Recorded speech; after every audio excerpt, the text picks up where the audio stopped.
to the Eden Podcast, where we think again about the Bible on women and men, and we start with the correct understanding of what happened in the Garden of Eden back in the beginning.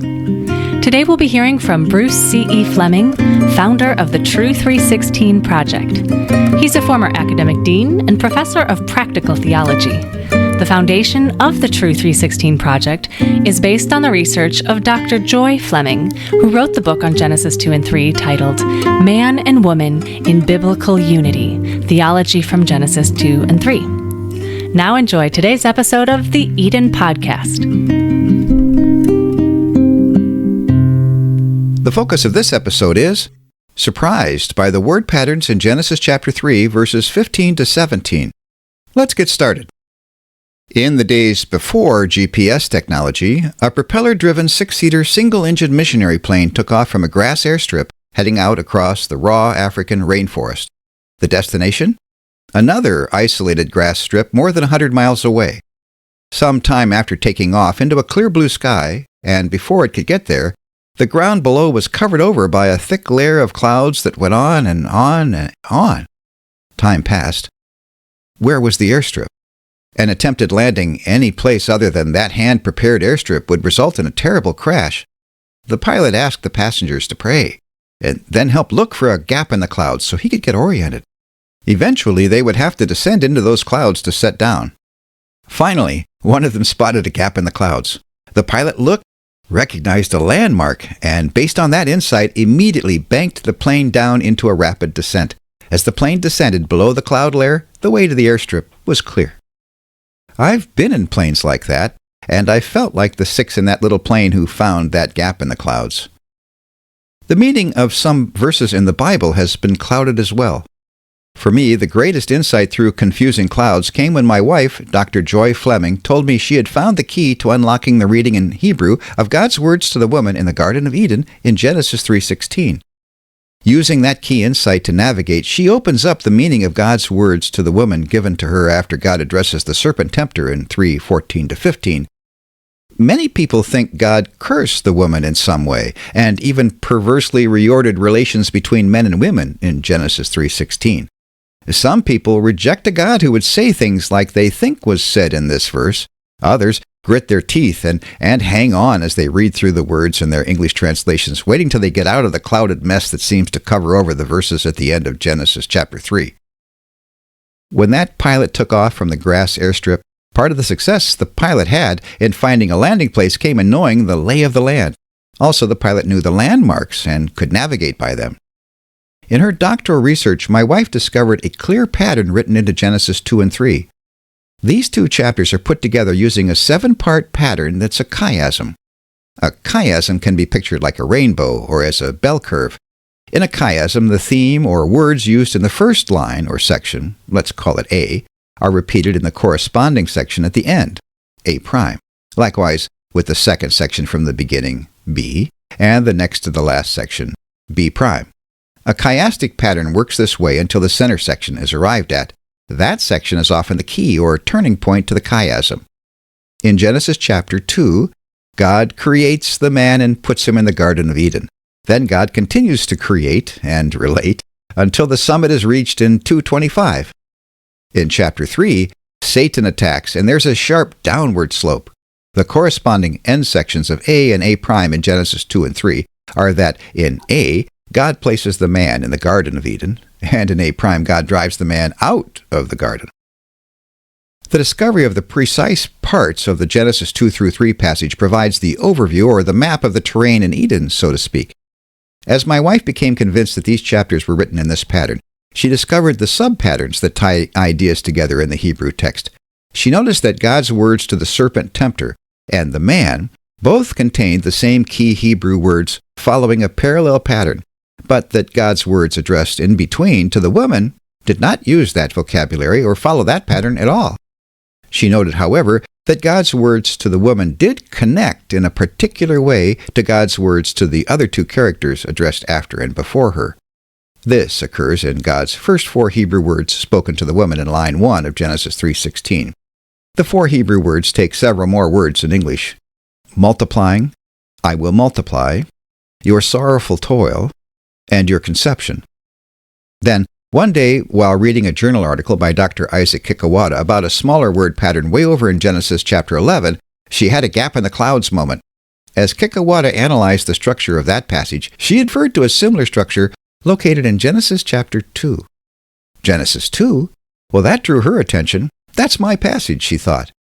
If there was a recognizable special word pattern in Genesis chapter 2 in the first section of the upward curve of the passage, then we might expect to find a similar word pattern in the corresponding slope on the downhill side in Genesis chapter 3. She had been noticing for some time in her research a noticeable word pattern centered in the 4 words of line 1 of Genesis 3:16, linked to the words in this verse to the words in the verse after and the one before it. But she'd never come across anyone commenting on that, and even here, Kikuwata was only commenting on Genesis 2. People who earn a master's degree are supposed to gain a mastery of what's known about something. People who become a doctor with a research degree are supposed to go beyond the master's level. They're supposed to reveal something new or something to add to our knowledge in their field of study. Had she found something new here? More importantly, were there revelations from God in the text of the Bible that had been overlooked or that had somehow been clouded over in the past years? If we peer into the cloud of Genesis 3 looking for 2 landmark linking words, the linchpin construction becomes clear. In Genesis 11 and Genesis 2, key words in the center section of a linchpin construction are linked to the same or similar words below and above the center section. As pointed out by Kikuwata, in the Genesis 2 linchpin, in verse 8 in the middle, God brings together both plant life and humanity. Kikuwata shows that this important linking takes place not only in what the words say, but also in the way the words are arranged. The initial Hebrew word planted of verse 8 points down to verse 9 to the similar Hebrew word made grow. The last Hebrew word in verse 8, formed, points back to the Hebrew word form in verse 7. When she read the remarks by Kikuwata on Genesis chapter 2, my wife banked her plane, so to speak, and dove down for a closer look at the details of what she had found to verify that the patterns in section A and section A' of Genesis 2 and 3 corresponded. Sure enough, like Genesis 2, 7-9, Genesis 3, 15-17 is put together with a middle section having 2 key words linking it to the verses around it. So, Genesis 3:16 is formed as a linchpin construction, with 2 key words linked to 3:17 and 3:15.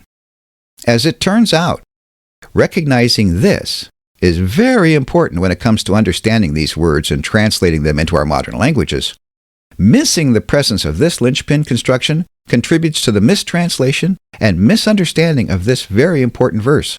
So, it's necessary to think again and to nail down what is going on here in Hebrew. As in the first linchpin in Genesis 2, there are 2 words in 3:16 that link to the verses around it.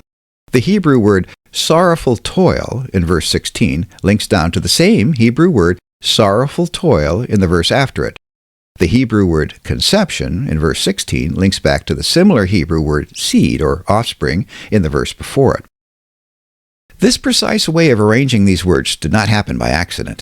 It's one of the ways Hebrew is written out to deliver information in a memorable way. The first Hebrew linking word in 3:16 is itzabon. It means sorrowful toil, and points down to the same Hebrew word used in verse 17.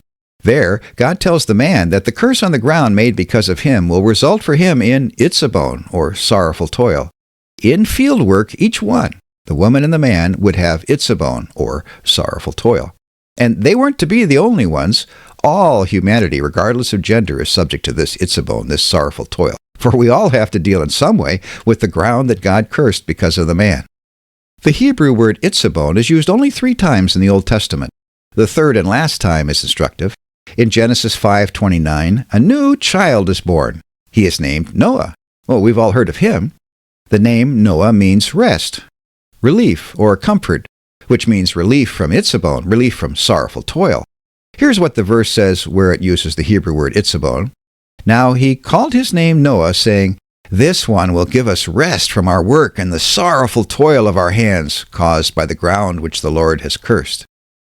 This sorrowful toil of our hands is true for the parents of Noah, as well as for the first 2 humans in the Garden of Eden.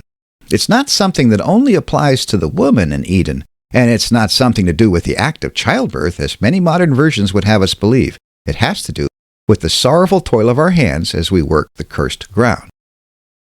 At the end of line 1 of 316, the second linking Hebrew word is used. It is heron, which means pregnancy or conception, and it points back to verse 15 to the Hebrew word zerah, which means seed or offspring.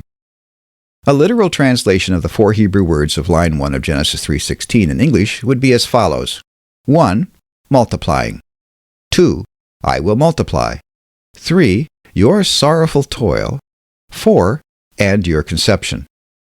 There's nothing in these words about the process of giving birth. These words are tied into the difficulty of fieldwork, as in 3:17, and into the promise of the woman's conception of multiplied offspring who would vanquish Satan.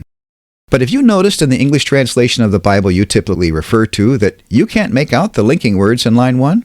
Almost all modern translations don't correctly translate the last 2 of these 4 words at all.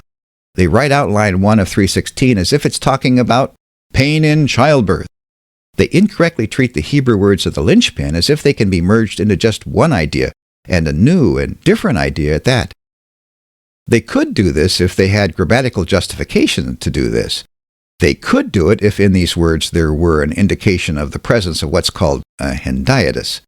But there are no such grammatical indications, and the structure of the linchpin forbids doing so. Let's restate this. Modern English versions have been confusing readers by attempting to squeeze into one idea the important 2 different and contrasting linking words and ideas in line 1 of Genesis 3:16. They invent a single new idea that totally breaks the links that should be followed to the verses after and before it. This is equivalent to covering over God's inspired Hebrew with the repugnant word pollution of ideas God didn't put there. And the different ideas contained in this word pollution have flowed downstream, causing confusion and contradiction. This has created major damage in the translation and interpretation of a half-dozen key passages elsewhere in the Bible. Here is the wrong idea that gets plastered thickly over God's words in line 1 of 3:16. It's the wrong-headed idea that God in some way basically curses the woman at the very end of her 9-month-long pregnancy. Here are just 3 translations that word line 1 of 3:16 this way. HCSB, I will intensify your labor pains. NIV, I will greatly increase your pains in childbearing. NASB, I will greatly multiply your pain in childbirth. Can they do this? They are doing this, but should they do this? Let me take you back to an interesting meeting we had when we were thinking about whether or not a hendiadys might be located in line 1 of 3:16. One crisp autumn, Joy's studies led us to New England. This area of the country is especially beautiful when the leaves change color. It's also the home of several renowned research schools and libraries. So she scheduled a visit with an Old Testament professor at a famous school and asked me to accompany her. As we went down the half flight of stairs to his office entry, a few copper-colored leaves swirled around our ankles in the autumn breeze. Inside, his office was crammed with books. We found space to sit and talk about the "and" in line 1 of Genesis 3:16. Professor, would you look at this Hebrew "and" tell us what you see? His comments, punctuated by long pauses as he reflected deeply, ran something like this. Here we have an example of a hendiadys. 2 things joined by "and" to mean a different thing. Yes, an example of a hendiadys. Of course, this one doesn't look like your ordinary hendiadys. The typical indicators are not present. In fact, there's nothing in the grammar to indicate that the words in this verse should be combined as if there were a hendiadys present. The words itzabon and heron could very well be read normally as 2 separate things with "and" in between joining them. But even though this doesn't look anything like a hendiadys, and it could be correct to say there is no hendiadys here, we know that it's a hendiadys. Thank you so very much, Professor, Joy said when the time came to a close. As we climbed up the stairs into the breeze and the leaves that greeted us, one thing was perfectly clear to us from our hour-long discussion on the word "and." There wasn't any reason to drop it out. There wasn't any reason to push the words together in line 1, even though the professor had said, "We know it's a hendiadys." Perhaps he was influenced by the writings of others who had passed along the incorrect assumption that this was a hendiadys, but the professor's observations made in front of us clearly showed that the widely held view wasn't necessarily correct.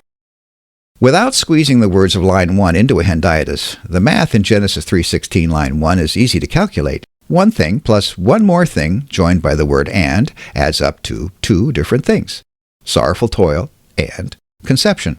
Line 1 does not add up to one new thing: pain in childbearing. Joy likes to compare this to a math equation. To illustrate how the Hebrew grammar in line 1, she refers to the distributive property in mathematics.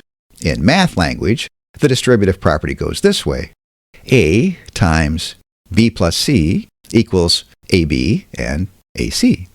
The left side of the equation is equivalent to the right side of the equation. The A term is simply distributed to each of the other two terms, B and C. The result is that both the left and right sides of the equation are equivalent.